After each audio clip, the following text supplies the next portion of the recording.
Hello students, good morning. आज आपको हम आपकी जो सप्लीमेंट्री रीडर है स्नैपशॉट्स, उसमें से lesson 4 Albert Einstein at school, मतलब पाठशाला में अल्बर्ट आइंस्टाइन, इस पाठ के बारे में आप लोग से डिस्कस करेंगे। इस पाठ का जो लेखक है उनका नाम है पैट्रिक प्रिंगे। अब कहानी के विषय में थोड़ा सा पता लगा लीजिए।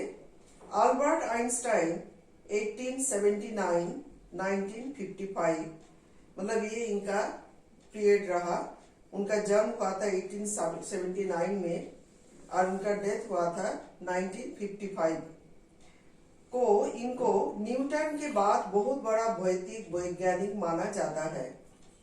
द यंग आइंस्टाइन से लिए गए निम्नलिखित सार में प्रसिद्ध जीवनी लेखक पैट्रिक प्रिंगल, मतलब जो राइटर है इस लेसन का, उन परिस्थितियों का वर्णन करती है जिसके कारण अल्बर्ट आइंस्टाइन को जर्मन स्कूल से निष्कासित कर दिया गया था। चलिए आगे देखते हैं लाइन बाय लाइन इसका जो ट्रांसलेशन है इस लेसन का, कहानी का शब्दार्थ, हिंदी अनुवाद, उस पर ध्यान देंगे। In what year Einstein asked the history teacher, did the Persians defeat the French at Waterloo? I don't know, sir. Why don't you know? You have been told it often enough. I must have forgotten. Did you ever try to learn? Asked Mr. Byrne. No, sir. Albert replied with his usual unthinking honesty. Why not? I can't see any point in learning dates. One can always look them up in book. Mr. Brown was speechless for a few moments. You amaze me, Einstein, he said at last. Don't you realize that one can always look most things up in books? That applies to all the facts you learn at school? Yes, sir. Then I suppose you don't see any point in learning facts. Frankly, sir, I don't, said Albert. I don't, said Albert. Then you don't believe in education at all? Oh, yes, sir, I do. I don't think learning fact is education. आगे देखिए इसका हिंदी अनुवाद। किस वर्ष में Russia वालों ने Waterloo के युद्ध में फ्रांस को परास्त किया? इतिहास के अध्यापक ने आइंस्टाइन से पूछा। मैं नहीं जानता श्रीमान। तुम क्यों नहीं जानते हो? तुम्हें यह बात प्राय कोई बात बतलाई गई है। मैं भूल गया हूँ। क्या तुमने कभी याद करने की कोशिश की? मिस्टर बर्न्स ने पूछा। नहीं श्रीमान, अल्बर्ट ने पूर्व की तरह बिना विचारे ईमानदारी से उत्तर दिया। क्यों नहीं? मुझे तारीख याद करने में कोई समझदारी नहीं दिखाई देती। कोई भी उनको हमेशा पुस्तक में देख सकता है। कुछ क्षण के लिए भी ब्रांड अवाक रह गए। तुमने मुझे चकित कर दिया आइंस्टाइन, अंत में उसने कहा। क्या तुम महसूस नहीं करते हो? कोई अधिकतर चीजें को हमेशा पुस्तक में देख सकता है। यह बात उस तमाम तथ्य पर लागू होती है जो तुम स्कूल में सीखते हो। हाँ श्रीमान, तब मैं जानता हूँ तथ्य याद करने में तुम्हें कोई समझदारी नहीं दिखाई देती है। स्पष्ट रूप से श्रीमान, बिल्कुल नहीं, अल्बर्ट ने कहा। तब तो तुम्हारा शिक्षा में बिल्कुल विश्वास नहीं है। और हो? हाँ श्रीमान, मेरा विश्वास है। मैं नहीं मानता कि तथ्य को याद करना शिक्षा है।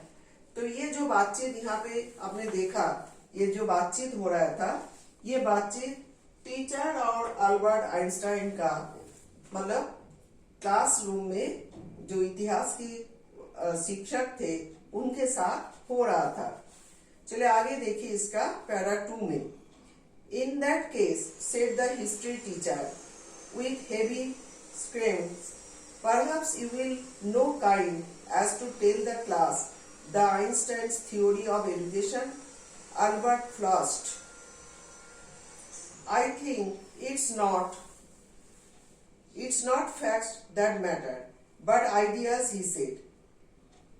I do not see the point in learning the dates of battles or even which of the armies killed more men. I did be more interested in learning why those soldiers were trying to kill each other. That's enough. Mr. Brown's eyes were cold and queer. He don't want a lecture from you. We don't want a lecture from you. Einstein, you will stay in for an extra period today. Although I don't imagine it will do you much good. It won't do the school any good either. You are a disgrace. I don't know why you continue to come. ऐसी परिस्थिति में इतिहास के अध्यापक ने कटाक्ष करते हुए कहा, शायद तुम कक्षा की शिक्षा का आइंस्टाइन सिद्धांत बदलाने को मेहरबानी करोगे। मतलब जो आइंस्टाइन सही ढंग से जो उनका प्रश्नों का उत्तर नहीं दे पा रहा था, तो शिक्षक ने व्यंग करते हुए मतलब कटाक्ष करते हुए उनसे कहा कि तुम शायद दूसरा ही कोई सिद्धांत अपनाओगे पढ़ाई के लिए। इसलिए उन्होंने कहा कि शायद तुम कक्षा को शिक्षा का आइंस्टाइन सिद्धांत बदलाने को मेहरबानी करोगे। अल्बर्ट शर्म से लाल हो गया। मेरे ख्याल से तथ्य जरूरी नहीं अपितु विचार है, उसने कहा। मुझे युद्ध की तारीख याद करने में समझदारी नहीं दिखाई देती या कौन सी सेना में ज्यादा आदमी मारे। मैं तो वो जानने में रुचि रखता हूँ कि ये सैनिक एक दूसरे को मारते क्यों हैं। बहुत हो गया। मिस्टर ब्रांड की आंखों में निष्ठुर एवं क्रूर भाव थे। हम तुमसे भाषण सुनना नहीं चाहते आइंस्टाइन। आज तुमको एक अतिरिक्त क्लास रुकना पड़ेगा। यद्यपि मैं कल्पना तक नहीं कर सकता कि तुम्हें इससे कोई फायदा होगा। इससे स्कूल को भी कोई लाभ नहीं होगा। तुम एक अपमान हो। मैं नहीं जानता कि तुम लगातार स्कूल क्यों आते हो। मतलब बहुत ही बेढंग से टीचर ने आइंस्टाइन को डांटा और कहा, next para 3, it is not my wish sir, Albert pointed out, then you are an ungrateful boy and ought to be ashamed of yourself. I suggest you ask your father to take you away. Albert felt miserable when he left school that afternoon. Not that it had been a bad day. Most days were bad now. Anyway, but because he had to go back to the hateful place the next morning. He only wished his father would take him away. But there was no point in even asking. He knew what answer would be. He would have to stay until he had taken his diploma. Going back to his lodging did not cheer him up. His father had so little money to spare that Albert had been found a room in one of the poorest quarters of Munich. He did not mind the bad food and lack of comfort, or even the dirt and squirrel, but he hated the atmosphere of sullen violence. His landlady beat her children regularly, and every Saturday her husband came drunk and beat her. But at least you have a room of your own, which is more than I can say, said Yuri when he called around in the evening. Yuri मतलब Einstein का एक friend था. At least you live among civilized human beings, even if they are all poor students, said Albert. They are not all civilized, Yuri replied. Did you not hear that one of them was killed last week in a duel? And what happens to the one who killed him? Nothing, of course. He is even proud of it. His only worry is that the authorities had told him not to fight any more duels. He's upset about this because he hasn't single scar on his face to wear for the rest of his life as a badge of honor. Oh, exclaimed Albert, and these are the students. Well, you shall be a student one day, said Yuri.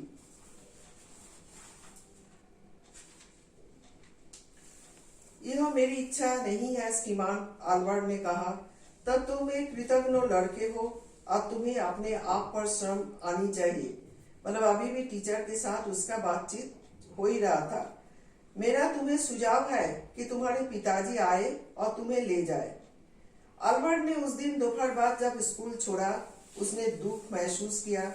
इसलिए नहीं कि वो बुरा दिन था, अब तो अधिकतर दिन बुरे होते थे, लेकिन उसे अगले दिन सुबह उस घृणास्पद स्थान पर फिर जाना था। उसकी केवल यह इच्छा थी कि उसके पिताजी आकर उसे ले जाए, लेकिन कहने से भी कोई लाभ नहीं होने वाला था। वो जानता था कि उत्तर क्या होगा। जब तक वो अपना डिप्लोमा नहीं ले लेता, उसे वहां रुकना पड़ेगा।